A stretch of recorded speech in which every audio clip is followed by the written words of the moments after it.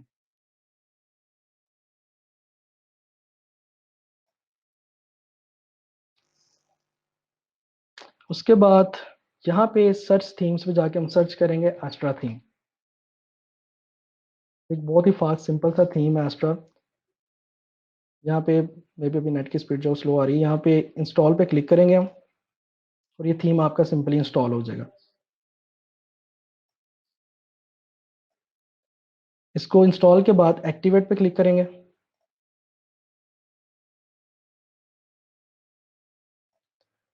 Activate हो गया हमारे पास ये पहला थीम। अब आप जो फ्रंट एंड है, ये आपका फ्रंट एंड है, और dslimit.com WP माइनस एडमिन ये आपका बैक एंड है।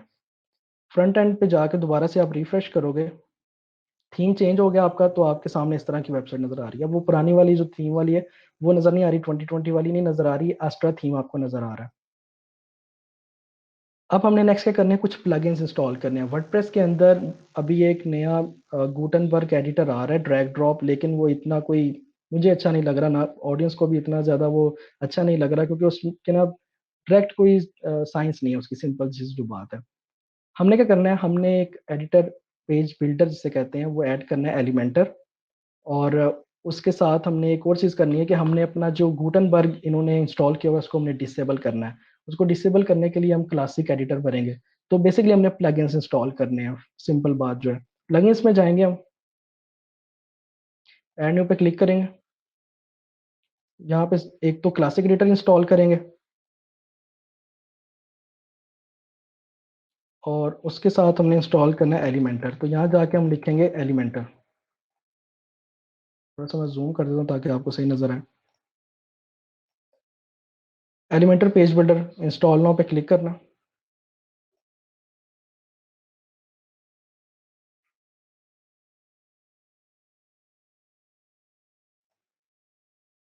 यहाँ पे हम एक्टिवेट कर देंगे इसको। क्लासिक एडिटर को भी हम एक्टिवेट कर देंगे, हमने इंस्टॉल किया था, एक्टिवेट नहीं था किया, क्योंकि मैंने साथ ही एलिमेंटर सर्च करना था। इसको भी एक्टिवेट कर दिया। अब हमारे पास एलिमेंटर से हम क्या कर सकते हैं, अभी जो हमने एलिमेंटर इंस्टॉल किया है उससे हम यहाँ से लेके, ये जो आपको ग्रे एरिया नजर आ रहा है, इस ग्रे एरिया से ऊपर ऊपर, ये जो ब्लैक एरिया, इससे ऊपर ऊपर हम कोई भी चीज़ एडिट कर सकते हैं। लेकिन मैं चाहता हूँ कि आपको फुल फ्लेज वेबसाइट बनाना सिखाऊं। उसमें क्या होगा कि हम ये हेडर भी एडिट करें, और ये जो फुटर है जो कि हर पेज पे सेम रहते हैं, इसको भी एडिट करें। लाइक अगर हम इस पोस्ट पे जाते हैं तो हेडर और फुटर आपके सामने सेम है यहाँ पे। तो मैं चाहता हूँ कि हेडर भी एलिमेंटर से करूँ और फुटर भी एलिमेंटर से करूँ। अगर आप एलिमेंटर का पेड वर्जन, पैसों का जो वर्जन है, उसको आप अगर पैसे दे के इंस्टॉल करेंगे तो उसमें तो ये ऑलरेडी ऑप्शन है कि आप हेडर फुटर किस तरह चेंज कर सकते हैं। लेकिन मुझे पता है काफ़ी स्टूडेंट्स जो हैं वो अभी अफोर्ड नहीं कर सकते, और वो चाहते हैं फ्री वर्जन जो है उससे ही हमारा काम हो। उसके लिए एक प्लगइन है एलिमेंट किट के नाम से, तो आपने जाके सर्च करना है, फ्री प्लगइन है, और वो इंस्टॉल करना है आपने।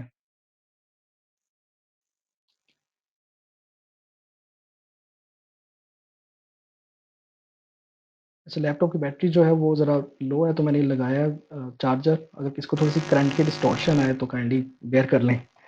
तो एलिमेंटर किट जो है वो हमने इंस्टॉल करना है। इसमें लिखा हुआ है आपके सामने, हेडर एंड फुटर बिल्डर आपको ऑलरेडी इसमें मिलेगा। इसको एक्टिवेट कर लेना हमने।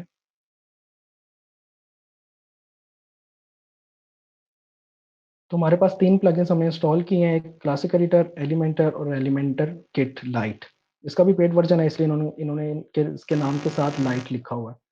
अब हम जाएंगे पेज की तरफ, हमने एक पेज बनाना है अभी इस सेमिनार वेबिनार में। पेज बनाने के लिए हम क्लिक करेंगे यहाँ पे पेजेस पे, ऐड न्यू पे। पेज का नाम देंगे हम होम। इसको हम सिंपली अभी पब्लिश कर देंगे, खाली पेज है ये। अब हम फ्रंट एंड पे जाके इसको एंटर करते हैं। रिफ्रेश किया हमने पेज, तो अभी वो होम यहाँ पे नज़र नहीं आ रहा। यहाँ पे मेरे ख्याल से है, यही है। यहाँ पे जाके पेज नज़र आ रहा। मैं ये चाहता हूँ कि जब मैं dslimi.com को एंटर करूँ तो डायरेक्ट मेरे सामने वो होम का पेज नज़र आए। उसके लिए क्या, एक थोड़ा सा सेटिंग में जाके क्लिक करना होता है कि अभी जो आपको नज़र आ रहा है ये ब्लॉग पोस्ट है, सारी ब्लॉग्स हैं। क्योंकि आपको बताया था वर्डप्रेस स्टार्ट हुआ था एज अ ब्लॉगिंग प्लेटफॉर्म। तो जब आप वर्डप्रेस इंस्टॉल करते हो तो ये ब्लॉग पोस्ट होती हैं सारी, डिफॉल्ट यहाँ पे ब्लॉग पोस्ट ही आती है। हमने करना है कि एक ब्लॉग पोस्ट ना आए, एक पेज आए। जब भी dslimit.com पे क्लिक करें तो वो पेज आए। हम जाएंगे सेटिंग में और यहाँ पे हम जाएंगे रीडिंग में। इसको न्यू टैब पे मैं ओपन करता हूँ। ये लिखा हुआ है कि आपका होम पेज क्या दिखाए, क्या डिस्प्ले करे। यहाँ लिखा है योर लेटेस्ट पोस्ट। हम इस पे अनटिक करके इस पे टिक करते हैं कि एक स्टैटिक पेज जो है वो आप दिखाओ। उसके लिए हम यहाँ पे होम पे क्लिक करेंगे, जो हमने पेज बनाया होम का। और पोस्ट पेज कह रहा है मैं पोस्ट किस पे दिखाऊं, वो हम एक नया ब्लॉग का पेज बना के उस पर शो कर सकते हैं, अभी हमें ज़रूरत नहीं है। होम पे क्लिक किया, सेव चेंजेस।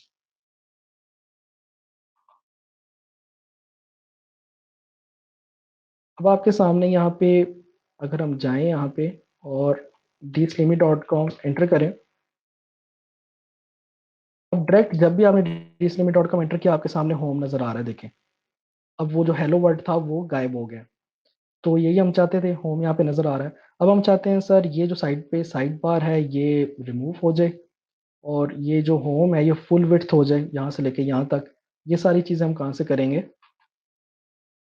ये आपका होम का पेज है। जब आपने एस्ट्रा इंस्टॉल किया है तो उसकी सेटिंग आपके सामने यहाँ पे नज़र आ रही है। ये नज़र आ रहा है एस्ट्रा सेटिंग। ये कह रहा है कि आपने साइड बार रखनी है। साइड बार कहते हैं इसको, हमने नहीं रखनी। साइड बार हम कर देते हैं नो साइड बार। फिर कह रहे हैं आपकी लेआउट किस तरह हो, कि क्या बॉक्स हो, जैसे आपको ये नज़र आ रहा है ये बॉक्स्ड है। हमें बॉक्स नहीं चाहिए, हमें चाहिए जो वाइट है ना, ये सारा इस वाले इस साइड से लेके इस साइड तक सारा हो, क्योंकि आपकी जो वेबसाइट होती है वो फुल जो बैकग्राउंड होता है वो वाइट होता है। तो हम क्या करेंगे यहाँ पे कि भाई हमें फुल विड्थ स्ट्रेच्ड कर दो, कि हमारी फुल विड्थ हो जाए, जो भी रो है ये वाली, ये फुल विड्थ हो जाए। ठीक है, तो उसके बाद कहता है हेडर आपने दिखाना है। हेडर आपने, हाँ जी हमने दिखाना है ये हेडर। टाइटल आपने दिखाना है। टाइटल यहाँ पे आता है जब आप किसी पोस्ट पे जाते हो। टाइटल हमने नहीं दिखाना। ब्रेड कम दिखाने हैं, ब्रेड कम भी नहीं दिखाने। ब्रेड कम एक टर्म है, लिखा होता है कि आप कहाँ से किस तरफ जा रहे हो। सैम्पल पेज पे जा रहे हो तो लिखा आता है कि होम सैम्पल पेज, लेकिन इस ये थीम ब्रेड कम अभी नहीं दिखा रहा, तो इसको डिसेबल पे क्लिक कर देते हैं। इमेज भी नहीं दिखाने, इसको भी डिसेबल कर देते हैं। ट्रांसपेरेंट हेडर भी हमें नहीं चाहिए, हम अपडेट करते हैं।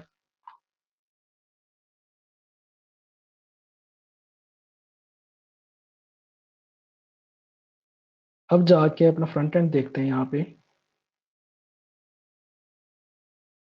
फ्रंट एंड पे हम गए सर, हमारे पास हमारा हेडर और फुटर जो है वो आपस में साथ जुड़ गए। क्यों? क्योंकि हमने एक तो टाइटल डिसेबल कर दिया, जो होम लिखा आ रहा था वो भी डिसेबल हो गया। उसके बाद अभी हमने इस पेज पे कुछ ऐड नहीं किया, तो ये पेज कंप्लीटली ब्लैंक था, खाली था। तो उसके लिए आपके सामने जो आपका हेडर है और फुटर है वो जुड़ गए, क्योंकि दरमियान में कोई कंटेंट नहीं है। मैंने आपको बताया था दरमियान वाला कंटेंट जो होता है वो सारा एलिमेंटर से हम एडिट करेंगे। ये हो गया हमारे पास। नेक्स्ट हमने ये करना है कि एडिट विद एलिमेंटर, जो भी पेज होगा उसको आपने एलिमेंटर सीखना है तो आप एडिट विद एलिमेंटर पे क्लिक कर दोगे। लेकिन इस स्टेप से पहले मैं ये चाहता हूँ कि ये जो हेडर और ये जो फुटर है ये हम पहले से डिज़ाइन कर लें, और ये भी एलिमेंटर से डिज़ाइन करें। अदरवाइज ये एलिमेंटर, अगर हम एलिमेंटर प्रो नहीं लेंगे तो ये डिज़ाइन नहीं होगा, और ये थीम इसको हैंडल करता है। मैं चाहता हूँ ये चीज़ भी एलिमेंटर से ही करें। उसके लिए क्या करेंगे, मैंने आपको प्लगइन अभी इंस्टॉल करवाया था, एलिमेंट किट। एलिमेंट किट के टेम्पलेट्स में जाएंगे।